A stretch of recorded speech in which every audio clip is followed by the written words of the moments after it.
Thank you, Dr. Vitul Kumar Gupta and Mapicon for inviting me and giving me this opportunity. Today, I shall be talking about a very important topic, practicing wellness, the need of the hour. And this topic has really been chosen to help our medical practitioners as well as healthcare workers, those who are giving their lot of times for the patient care, but not really taking enough time for themselves.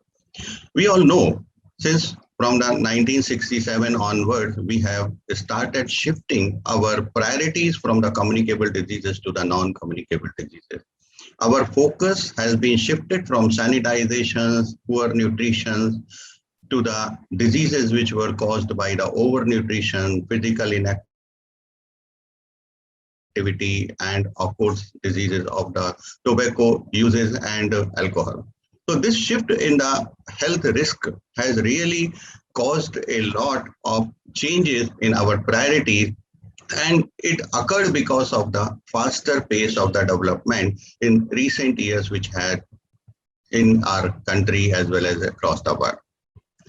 If we look over the risk factors which contribute to the development of illness in modern time, which occurred with the development of the human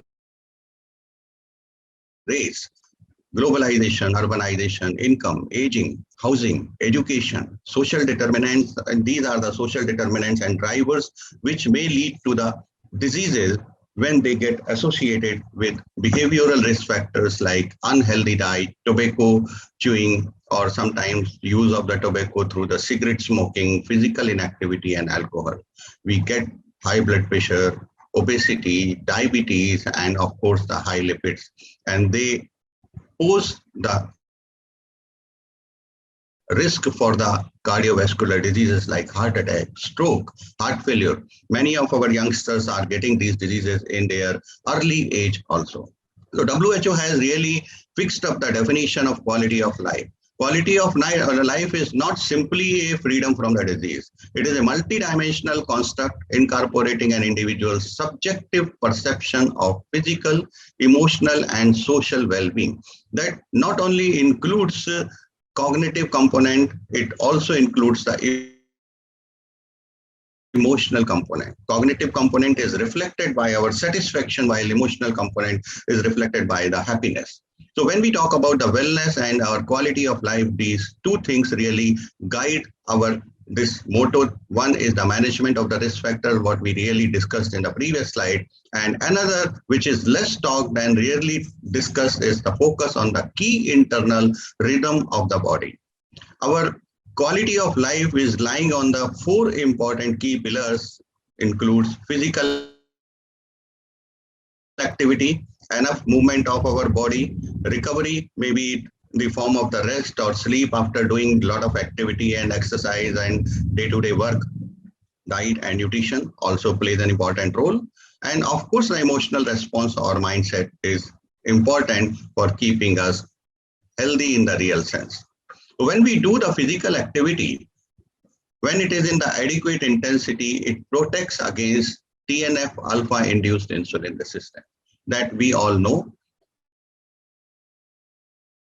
And this exercise actually leads to an increase in the epinephrine level, which blunts the TNF alpha response that causes the insulin resistance. And this muscle derived interleukin is increasing there with exercise, and it improves not only the insulin secretion but also makes the insulin signaling better. So that the exercise also increases adiponectin level, mainly in the overweight individual. We know that adiponectin is a hormone which protects us from the obesity and overweight. Exercise also upregulates the PPR gamma receptors so that it reduces the LDL cholesterol and triglyceride. Activation of the PPR gamma has an anti-inflammatory effect by enhancing expression of the various antioxidants enzymes. So at rest, 10% of the energy is utilized by muscle in the from is coming from the glucose oxidation. But 85 to 90% is coming from the fatty acids and 1 to 2% is coming from the amino acids. But once we start doing the exercise and once we start doing the physical activity, then contribution of the muscle glycogen becomes more. It becomes more. It is used more for energy purpose, producing lactate, which enters into the bloodstream for gluconeogenesis. As exercise continues, it becomes aerobic and glucose influx to the muscle along with oxygen increases and is maintained at constant rate, which is parallel to the intensity of the exercise. So as much as you will do the exercise, as much as you will do the aerobic exercise, you will increase the glucose influx to the muscles with improved oxygenation. Constant level of the blood glucose is maintained by liver by gluconeogenesis using glycogen, non-esterified fatty acids, amino acids, glycerol, pyruvate, and lactate. So during exercise, insulin secretion is decreased, and to counteract its effect on liver and adipose tissue, CRH are increased. CRH is the corticotropic releasing hormone. So after the exercise stops, it still continues its good effects for some time. Glucose uptake continues for a time to rebuild glycogen stores in muscles. The rate of repletion depends on the food intake. In fat state, glycogen generally is replenished within 12 hours. Muscle glycogen is repleted more rapidly than liver. So effects of exercise is continued beyond the exercise period. Let's talk about the recovery, which is in the form of the rest and sleep, and very rarely we talk about this phase of our time of our body, which is very much required. And it is determined by the light. Light is the key environmental signal that regulates the body clock, not now, but since from the ages. Even when the sunlight has reached to the earth for the first time, we know that it took around 1 billion years to come. Sunlight takes this much of the time to reach us. And this actually regulates our body clock as and when we keep on doing work, when the light is not there, then our body system starts getting disrupted. And when we are doing just against of that, for example, we are working till the late night with the illuminated atmosphere with lot of lights, our body clocks again gets disrupted. So its effect of the artificial light also plays adverse signals to our body so that our environmental clock gets disrupted. How does it get disrupted? Body clock regulates every aspect of the human body and its function. We know many of the system of the body works well when the enough light is there, like central nervous system, pancreas, heart, vascular tissue, kidney, intestine. But there are some organs of our body or some functions of our body which works well when there is a dark, which works well when there is a night time or light is not enough, like immune cells. Body starts doing the repairing system of its repairing of dead tissues or sometimes the tissues which are injured, liver, skeletal muscles, improving the insulin sensitivity, adipose tissue, fat accumulation, pineal glands secretes the melatonin, and all these activities gets affected if we keep on working in the dark time. So insulin sensitivity is reduced and we invite the insulin resistance unnecessarily. So in the night time, our reaction time gets lesser, cognitive performance is poor, muscle strength is less because of what we are able to maintain our sleep for the longer time. Now we come on to the factors which disrupt this biological clock. This biological clock is disrupted when we travel from one part of the globe to the other part of the globe. When we are working in the shift, about 20% workforce across the world is working in the rotating shift, and sometimes some of them are exclusively working in the night shift. It also gets affected or changes with the ages. In young people, we see more of the tendency to sleep in the morning time, while in the elderly, we see sleep time is less. What happens with these changes in India? More than 72% people are living, those who are of the under 40 years of the age. So more of the youngsters population is in India. So the policies and also the tendencies of the biological clock also depends on that, what larger population is being targeted. Let's talk about the shift work. When we talk about this shift work, we see that body clock can't keep up with rotating shift work. So the people, those who are working in the shift, their reaction time gets poor. cognitive performance gets poor. They are not being able to sleep enough in the daytime because of the illumination they are facing in the daytime is the same as they were facing in the nighttime. So they develop a lot of metabolic problems in their body. How does it works? Body clocks gets disrupted because of the shift work, and it has got its own implications of the health and safety, which are 2 times greater risk of the accident or injury during the night work. We know that most of the accidents occurs in the night time. Most of the road accidents occurs in the night time. Train accidents occurs in the night time. And even the accidents which has caused a lot of human loss also occurred in the night time, may it be Chernobyl, Ukraine, or 3 Mile Island, and our Indian incident which occurred, the Bhopal gas tragedy. In that incident also occurred in the night, and millions of the people have been died. And at the same time, we must know that this change in the body clock because of the continuous working in the shift or nighttime awakening habit increases 50% risk of the type 2 diabetes. 30% risk of the colorectal cancer is risen, and 20% risk of the breast cancer increase with 10 or more years of the shift work is continued. Apart from reduction in the reaction time, reduction in the cognitive performance, and poor sleep maintenance. So as I already said, the biological time changes with the age. So we see that 10% lower university grades during the morning test, because in the morning time, the students, especially the youngsters, are not so much active as they should have been. So many of the time their performance gets changes depending upon the time of the day when they are performing. Biological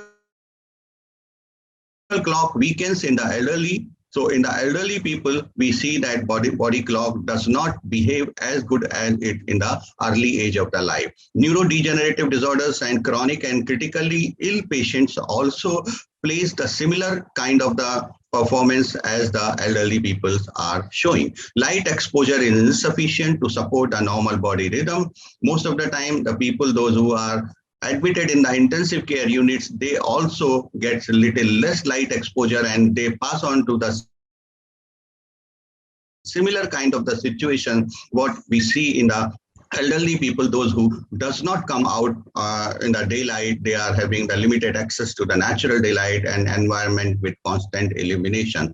So healthy adults, those who are getting enough light in the daytime and they are using darkness for their sleep in the night time, they keep on healthy. But whatever happens, if they are keeping themselves in the dark even in the daytime, it makes them progressing towards the dementia. At the same time, the people, those who are keeping themselves in the illuminated light for a late hours, they also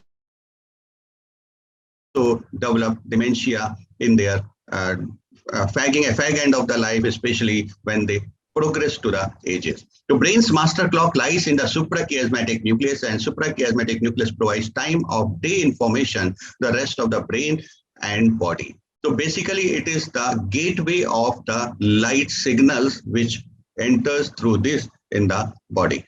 Eye signals directly to the suprachiasmatic nucleus. The wellness principles actually lies on the 2 important things, as I already said. One is the removal of the risk factors, which is very much important, and we all talk about those risk factors multiple times, but rarely we talk about regulation of the internal rhythm.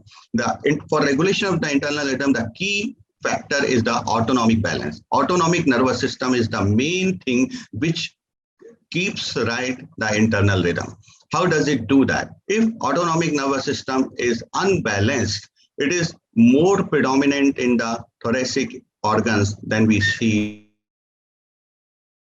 that blood pressure dipping in the night is not occurring. If it is abdominal, we can see parasympathetic nervous system is predominantly occurring in the abdominal organs, and pancreatic insulin secretion is more. We see hyperinsulinemia even in the daytime as well as in the night time, which promotes the deposition of the abdominal fat in our bellies.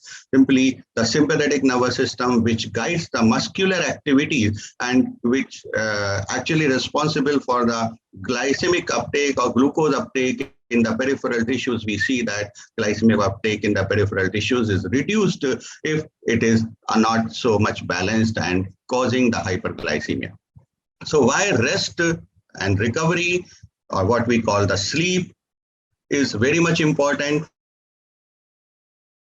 for the health, including emotional regulation. If we look over the pyramid of the health, we find lifestyle choices, our risk factors, what I discussed in my first or second slide, odd shift hours, alcohol, physical inactivity, stress, all these are making the base of the lifestyle, base of the diseases which are occurring in this time, leading to the disturbed sleep. This disturbed sleep actually is responsible for the poor sympathetic nervous system activity and reduced heart rate variability. I will tell you how does this heart rate variability, poor heart rate variability impacts on the diseases. When we talk about the poor sympathetic response as well as reduced heart rate variability, it impacts on the endocrine system. Cortisol secretion is more, leptin secretion is less, renin secretion is more, melatonin secretion is less, inducing the immunoinflammation markers release interleukin 1, interleukin 6, CRP, and TNF alpha, which causes lot of inflammation in the body, and it induces the high blood pressure, more weight gain, poor food intake or excessive food intake, cognitive functions are reduced and circadian rhythm is disrupted, causing more of the insulin resistant metabolic syndrome. And this is the time where we can do the intervention. Otherwise, the patient ends up with the chronic cardiovascular disease. Either he lands up into the MI or he lands up into the some kidney disease or some kind of the cancer or some kind of the non-communicable disease, even a stroke, and which cannot be corrected to the normal extent. So this is the time of intervention when we should do it, and this is a very long time when we do the intervention and we can keep ourselves safe of doing that. Let's talk about the heart rate variability. Increased heart rate variability is the reflector of the better physical and emotional health. It actually guides the emotional health. It actually reflects the better focus or better attention for anything and reduced stress. Entrainment. So mind the word, it is entrainment, not the entertainment. Entrainment means when we have all the information together at one time, which are being received from the various gateways, various reflectors. Reduced resting heart rate is very important markers which benefits against all these odds. Heart rate variability and emotional regulation is interconnected with each other, which is guided by the prefrontal cortex and cortical thickness. Additional methods of the optimizing heart rate and increasing heart rate variability can be adopted, which can improve the performance in the physical and emotional health, like hypnosis methods, which we call the meditation, like which we call the yoga, and other things what we do in various concepts of the religion. Apart from that, listening classical music and silence for a longer time also lowers the heart rate and its variability. So entrainment and emotional regulations are actually governed by the increased heart rate variability. More of the heart rate variability, more of the benefit we shall get. Diet-induced thermogenesis is the energy required to digest, absorb, and transport and store food. What is this diet-induced thermogenesis is different for the different nutrition depending upon the amount of ATP which is required for the initial steps of metabolism and storage. It is least with fat and most with protein and carbohydrate in between. So Asian Indian diets are rich in the carbohydrates, rich in the oils and fats. So we actually consume very little energy in digestion of the food because we eat more carbohydrate. We eat more of the fat, but we eat very little protein. So that is a drawback of our dietary system, usually consumes less protein, and poor food habits are actually fueling the non-communicable diseases. We know that in a survey which occurred in Mumbai, 59% people were overweight or obese, which were having the uncontrolled blood sugar in 56% of diabetic individuals. Effects of increasing dietary sugars on the measures of the body fatness in adults has also been seen by WHO, and we could see there has been the effects of high dietary sugar is causing more of the body fat. As we also correlate it with free sugar intake and measures of the body fatness in children. More of the sugar items are being eaten by our youngsters or kids, we see more of the body fat in them because physical activity is lacking there. Because for that reason, at that time when we were having the enough physical activity, our children were looks like this. Now our children are being looked like this. So as far as the 2015 sugar guidelines, which have been released by the WHO, it recommends reduce intake of the free sugar throughout the life course. In both adults and children, WHO recommends that intake of free sugars should not exceed 10% of the total energy. It suggests further reduction to below 5% of total energy if it is required, if someone is overweight and needs to reduce its weight. Dietary fibers also plays a very important role in keeping you healthy, reducing the risk of diabetes, reducing the risk of being overweight. From whole food, fortified foods, and nutraceutical supplement, you can get the dietary fiber. They delays the gastric emptying, they modifies the release of the digestion related gut hormones like GLP-1 and other hormones, delays the amyloidosis, they delay of sugar diffusion and absorption, and reducing the risk of type 2 diabetes. Despite you are having genetic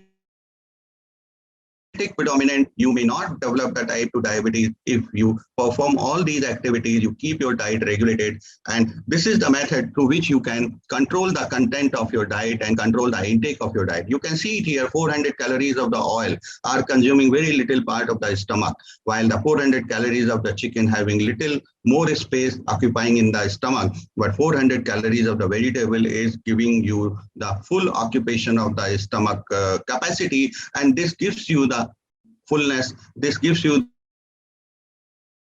the feeling of the fullness for which you will not be requiring any appetite, you will not be requiring any more food desire, and that actually keeps you healthy when you are not eating which is not required. But once we shall be eating the high calorie food, we shall be requiring more and more food which makes us more obese. So to eat is necessity, but to eat intelligently is an art. So that's why we should develop that much of the intelligentsia in our eating patterns so that we can